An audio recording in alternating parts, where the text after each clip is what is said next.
Well, a federal judge recently sentenced a Southern California man for smuggling millions of dollars worth of illegal pesticides into the U.S. My co-anchor Melissa Messiha has covered crimes like this in the past. Today, she follows through on the work that federal prosecutors put in to fight what they call a major health risk.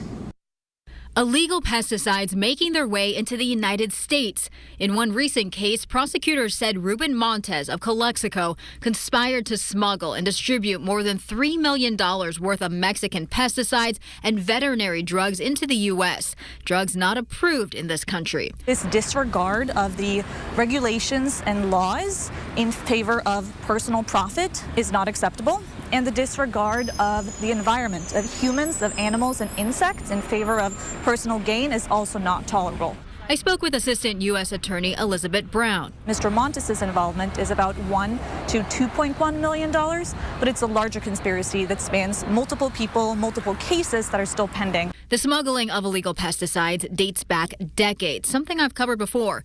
In 2021, I highlighted illegal pesticides found deep in the forests of our state. The pesticides often hidden in cars coming from Mexico. This is not just traditional smuggling where it's in the back seat and just failed to declare. There was also deep concealment, quarter panels hidden in the purses. In 2019, several local, state, and federal agencies formed the Border Pesticide Initiative Group, which resulted in the prosecution of 50 defendants for environmental crimes and the seizure of hundreds of containers of illegal Mexican pesticides.